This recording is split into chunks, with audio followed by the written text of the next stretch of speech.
شبن لایک گرفتم. باید بیشتر پست بذارم.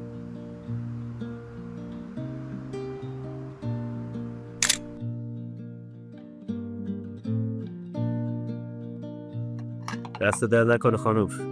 نوشیدی. از من خیلی خسته بودم میطلبید.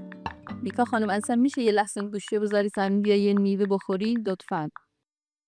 مامان یه دقیقه. نگاه کنید ببین چه ویدیو خنده‌داری گذاشتم.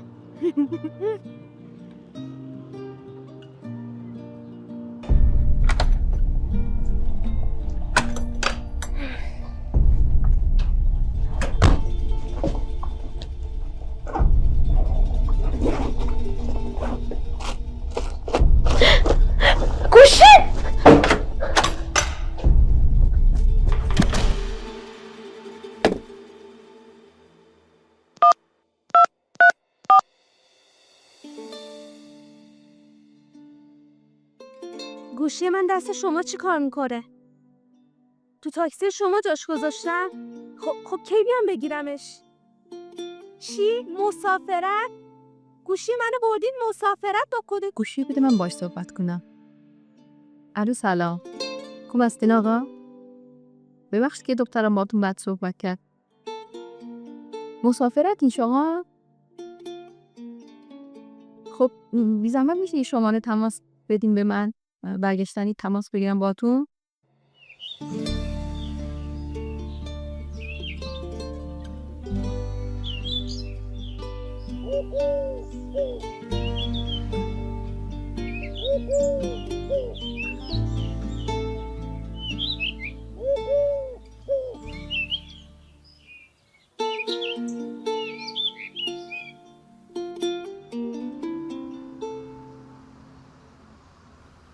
دست ازم بهش کنا داره اذیت میشه. باشه. مامان بله ماما. صبر کنید منم باهاتون بیام. بله عزیزم چرا که نه؟ من از خدامه.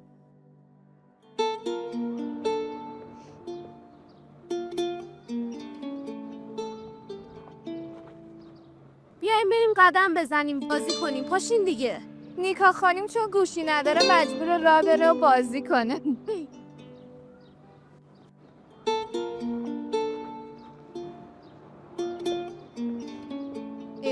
آوردش؟